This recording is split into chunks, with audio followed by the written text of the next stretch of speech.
ओम शांति। भगवान है, इसका क्या प्रमाण है? बहुत सारे लोगों के मन में सवाल है। बहुत लोगों ने पूछा भी है कि भगवान है तो इसका क्या प्रमाण है। इस दुनिया में अगर भगवान होते हैं तो उनका कोई तो होना चाहिए। तो देखिए, प्रमाण तो वास्तव में देखा जाए तो इस दुनिया में किसी चीज का नहीं होता है। हमारा जब जन्म होता है तो हमें बता दिया जाता है कि ये माँ है, ये पिता है, तो इसका भी कोई प्रमाण नहीं होता है। आज देखो, हॉस्पिटलों में कई बच्चे अगर चेंज हो जाते हैं तो हो जाते हैं, उसका कोई प्रमाण नहीं होता है कि यही रियल है। जब जन्म होते टाइम ऐसा भी कई बार ऐसे के सामने आए हैं। और वास्तव में भगवान का प्रमाण है। और भगवान के प्रमाण को जानने के लिए सबसे पहले हमें अपने अस्तित्व को जानना होता है, तब हम भगवान के अस्तित्व को जान सकते हैं। हम अपने आप को नहीं पहचान पाते हैं। हम इस शरीर में स्त्री और पुरुष के देह में बैठे हुए हैं और अपने आप को देह मान के बैठे हुए हैं।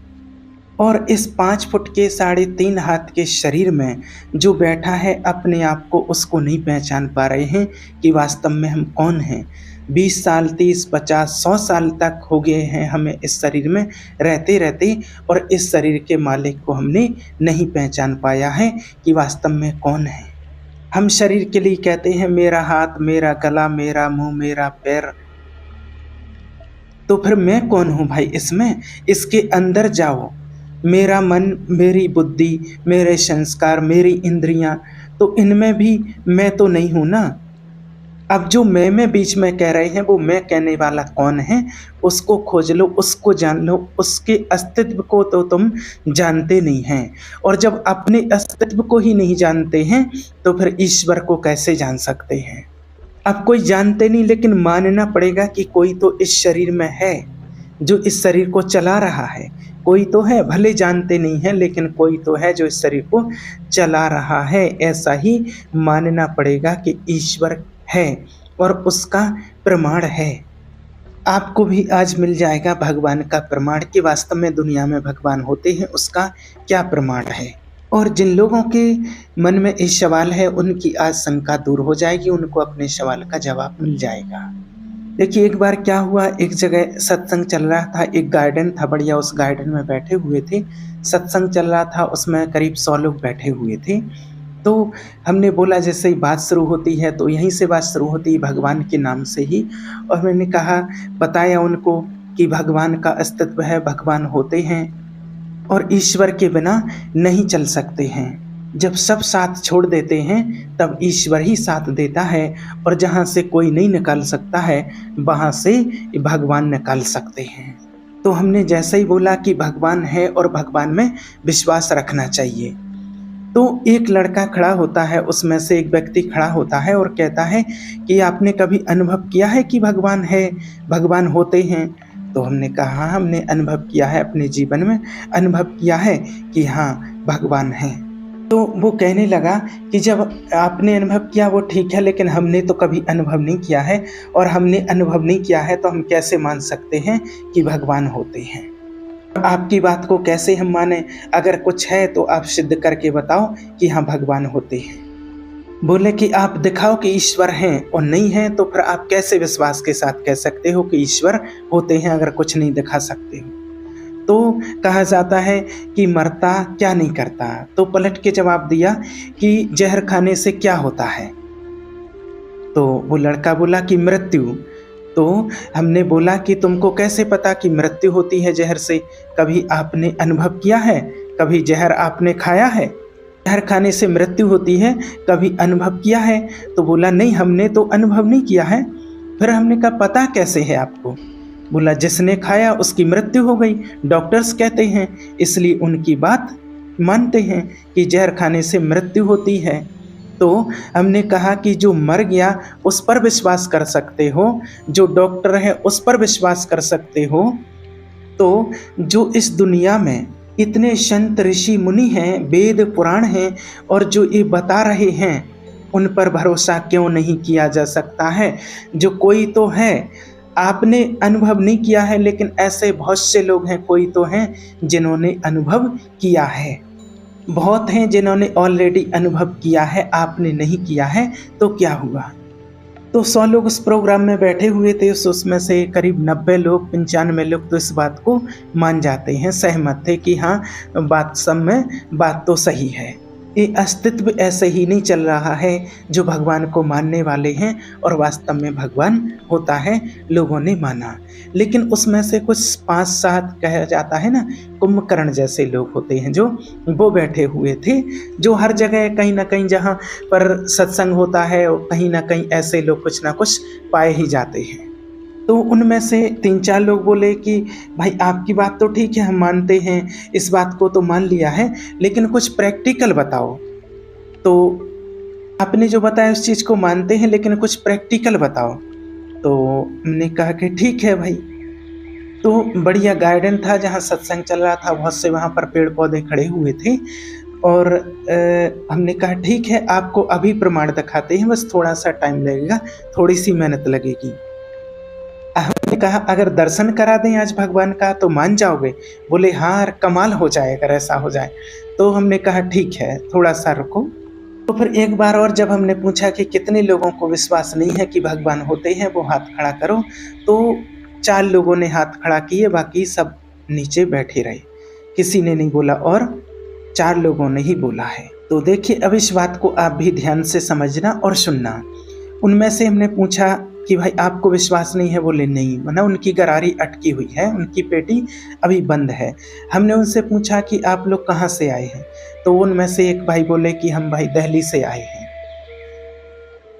हमने बोला दिल्ली में कहाँ रहते हैं? बोले न्यू दिल्ली में स्टेशन के पास में रहते हैं, फ्लैट में रहते हैं।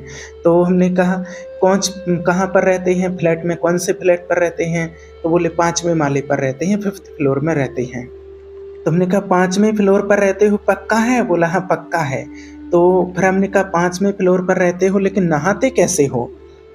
तो बोले बड़े अजीब सा सवाल पूछ रहे हो, नहाते कैसे हैं? तो शावर चलाते हैं, बाथरूम में जाते हैं और नहाते हैं। तो हमने पूछा कि पानी क्या शावर में से आता है? शावर का होता है। बोले शावर में से आता है, लेकिन जो ऊपर टंकी रखी है उस टंकी का होता है। तो हमने पूछा कि टंकी का होता है? बोले नहीं, टंकी का नहीं होता है। बोले वो नीचे टैंक है, उस टैंक में से आता है। पहले पानी नीचे जो टैंक बना है उस टैंक में जमा होता है, फिर 5वें फ्लोर पर, 6ठे फ्लोर पर एक और टैंक रखा हुआ है सिंटेक्स का, कम से कम 1000 लीटर का, और फिर वहाँ पर पानी इकट्ठे होता है और फिर उस टैंक से पाइप के थ्रू बाथरूम में आता है, और बाथरूम से फिर वो पानी शावर में आता है। तो फिर हमने पूछा कि नीचे के टैंक से पानी ऊपर के टैंक में जाता कैसे है? समझना बात को आप, वो पानी जाता कैसे है? बाल्टी बाल्टी लेकर के जाते हो? तो वो बोले बाल्टी बाल्टी लेकर के काहे को जाएंगे, मोटर लगी है नीचे, मोटर चलाते हैं और पानी ऊपर के टैंक में भर जाता है। तो हमने पूछा कि मोटर क्यों लगाई है? तो बोले अरे ऐसे पानी जाएगा कैसे नीचे से ऊपर? तो मोटर के लिए तो चाहिए ना, मोटर तो चाहिए ना पानी ऊपर ले जाने के लिए, उसमें इतना प्रेशर थोड़ी होता है कि 50 फुट ऊपर बिना मोटर के प्रेशर के पानी चला जाए। तो वो बोले इससे मतलब क्या है? तो हमने कहा यही तो सुनना था कि माना 50 फुट जो ऊपर पानी जा रहा है नीचे से टैंक में, वो जाता कैसे है? इतना प्रेशर तो उसमें है नहीं, वो जाता कैसे है? तो वो कहते हैं इससे मतलब क्या हुआ तुम्हारे सवाल के जवाब का? तो हमने पूछा कि यही सुनना था आपसे। और फिर वहीं पर एक नारियल का पेड़ लगा था और हमने उसको बोला कि नारियल का पेड़ लगा है, 50 फुट पर ऊपर इस पेड़ में नारियल लगा हुआ है, और जो इस पेड़ में जो नारियल लगा हुआ है उसके अंदर पानी भरा हुआ है। अब आप मोटर ढूंढो कि 50 फुट ऊपर ये पानी जाता कैसे है और उस नारियल के अंदर भर कैसे जाता है, वो मोटर ढूंढो आप। 50 फुट के ऊपर वो नारियल लगा हुआ है, अब आपको मोटर ढूंढनी है कि पानी नीचे से कौन बैठा है, जो वो ऊपर से, जो नीचे से पानी को ऊपर ले जाता है और ऊपर जो नारियल लगा हुआ है और उस नारियल के अंदर टपका देता है। और आप जाओ, चारों जाओ और चारों ढूंढ करके लाओ कि वो कौन सी मोटर है जो इस नारियल के फल के अंदर पानी भर देती है। तो फिर वो मान गए कि हाँ बात तो सही है आपकी, उनको विश्वास होने लगा।